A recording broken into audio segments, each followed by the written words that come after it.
A leitura técnica, a escrita profissional e o aprofundamento da formação filosófica dos estudantes é o objetivo principal do projeto Análise de Obras Fundamentais de Filosofia da Contingência.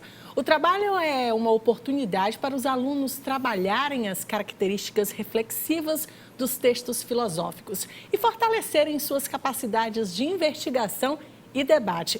Para falar um pouco sobre esse projeto e dando sequência à nossa série de entrevistas sobre foco acadêmico, recebemos hoje o professor do Departamento de Filosofia, Aldir Carvalho. Seja bem-vindo, professor. Obrigado, Aniele. Bom dia a todos os telespectadores.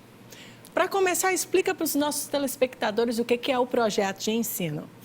Bom, o projeto de ensino, ele visa a fortalecer aspectos da aprendizagem que não são tão, digamos assim, trabalhados ao longo da graduação por razões diversas. Uma delas é o tempo que cada disciplina tem para ministrar o conteúdo. Muitas vezes, o aluno acaba não tendo contato com as obras originais dos filósofos, porque isso tomaria um tempo muito longo dentro da disciplina. Então, os projetos de ensino, no caso da filosofia especificamente, eles têm que ter esse foco, não é? Então, Sim. A ideia de um foco acadêmico é muito apropriada, porque ela lança luz sobre essa necessidade de formação mais aprofundada, mais profissional da interpretação dos textos originais dos filósofos, né, que no caso dos projetos de ensino ajudam muito o aluno, além de, claro, como você sabe, não é? Aporta um recurso importante. Eu vou dar um exemplo, por exemplo, no caso do recurso, os meus alunos da pesquisa que a gente faz, a maioria deles hoje já adquiriu, por exemplo, um leitor digital. Sim. Não é? O que permite que eles tenham um volume grande de material disponível num formatozinho, né, em PDF, que eles podem... Tecnologia ajuda muito nisso. Isso, ajuda muito. Então, isso foi também possível em função da bolsa de assistência que o projeto, que as bolsas do projeto trazem. No caso, eles vão fazer a análise de obras. São obras específicas, de autores específicos, ou isso varia bastante? No caso do projeto, eu já venho trabalhando com esse autor, que é um autor neopragmatista estadunidense, que é o Richard Rorty. Explica para a gente... Isso.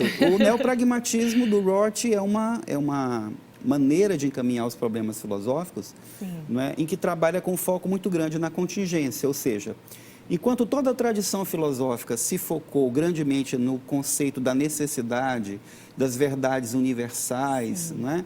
O Rorty faz um percurso um pouco ao contrário disso ou diferente. Ele trabalha com, digamos, com verdades contextuais, não é? E com a ideia de que tudo, na verdade, está dentro do acaso e da possibilidade, e não dentro da necessidade.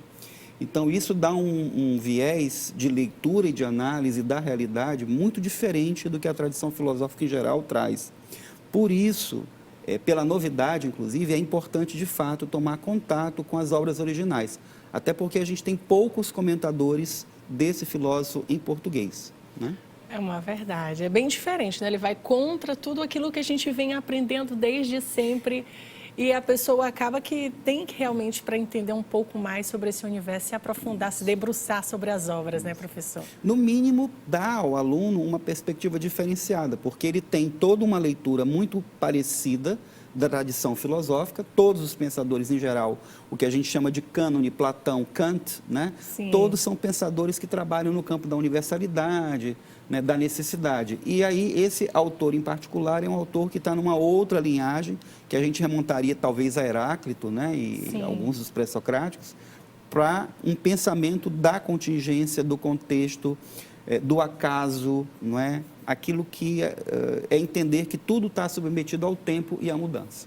O que mais chama a sua atenção para esse autor, além desses pontos já classificados? Eu acho que um dos outros elementos, um elemento que está combinado com esse elemento, digamos, epistemológico de um pensamento, e ontológico, que é um pensamento da contingência, tem, no caso de Rorty em particular, encontra nele uma defesa muito forte da democracia liberal, não é?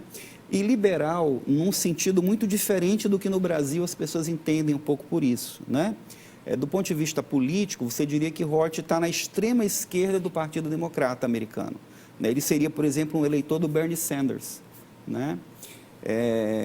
E a defesa enfática que ele faz da democracia liberal tem a ver com a necessidade de fortalecer as regras da convivência democrática, da pluralidade democrática, do respeito, da tolerância, uma coisa que no Brasil de hoje está fazendo, inclusive, muita falta.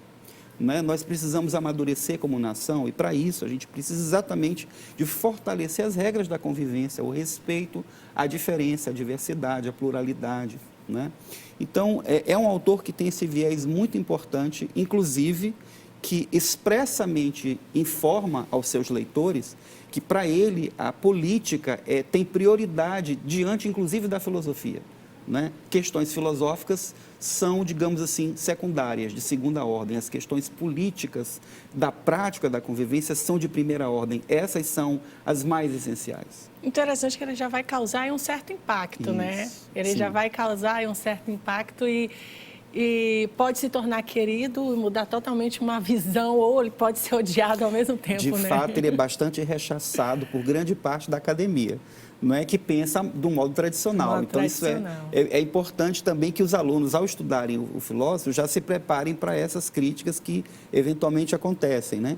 Mas é importante você trabalhar não na corrente, não na maré com todo mundo, mas exatamente manter esse espírito de distanciamento, de diferenciação, né, dentro de um universo maior de perspectivas. Isso até direciona melhor o aluno, né? Porque ele vai ter uma percepção de dois ângulos diferentes. Sim. E aí ele mesmo vai traçar seu próprio caminho, sem precisar estar se espelhando em um ou outro, né? Isso.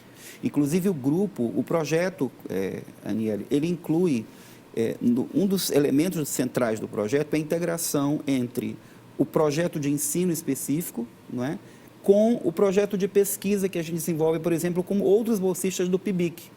Então, no grupo de pesquisa, onde o projeto de ensino é desenvolvido, nós temos a presença de pós-graduados, de mestres, né, de graduados. Sim. E de alunos. Portanto, existe uma reunião, né, de níveis de estudo e de preparação também diferenciado, o que ajuda a integrar e fortalecer, né, essa discussão e esse debate dentro do grupo.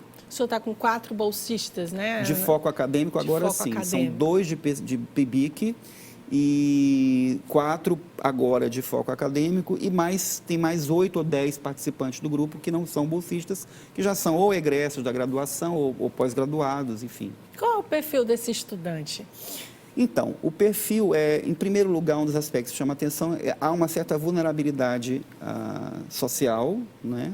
Eles são selecionados, inclusive, em função um pouco dessa vulnerabilidade, o que frequentemente faz com que o nível de rendimento no curso tradicional, às vezes, não alcance, não é, um mínimo ideal. Então, outro dos elementos que também está presente no projeto do Foco é dar um apoio na formação desse aluno, não é? Ampliar suas condições e capacidades de leitura, de escrita, de debate, de apresentação de seminários.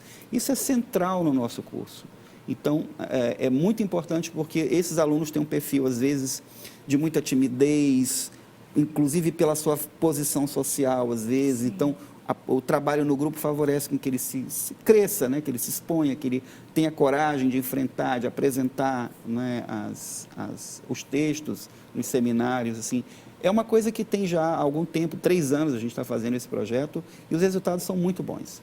Eu fico muito satisfeito com o sucesso. Já tem 3 alunos que já colaram grau, tendo feito parte do projeto, né, com bons resultados. Assim, é uma coisa que é uma iniciativa muito boa, muito importante da UFMA, não é? Essa linha. Até porque, antes do projeto, não havia praticamente projetos de ensino, era uma coisa desconhecida. Então, foi quando a PROAS lançou o Foco Acadêmico que nós passamos a ter claramente projetos de ensino vocacionados para isso. Me interessa. Já a filosofia, ela está em tudo, né, professor? Então, nada mais justo do que quem se interessa por ela poder ter a oportunidade de um aprofundamento maior. Aliás, eu acho que todo cidadão deveria estudar filosofia até para entender certos aspectos da vida, né? Verdade, verdade. Tem uma importância, né, no sentido de deslocar as certezas.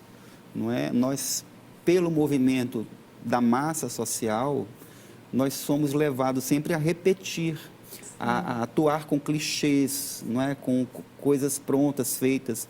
E uma das coisas importantes na filosofia é exatamente que ela desloca desse lugar. Ela faz com que a pessoa tenha menos segurança desses clichês, não os repita de maneira tão acrítica, tão cega, não é? Nos puxa da zona de conforto. Isso, exatamente. Bem interessante, parabéns pelo empenho ao projeto. Obrigado. E foi um prazer recebê-lo aqui e a nossa conversa foi maravilhosa. O prazer foi meu. Muito obrigado. Bom dia a todos os espectadores. Nós vamos para um rápido intervalo comercial. Eu volto já.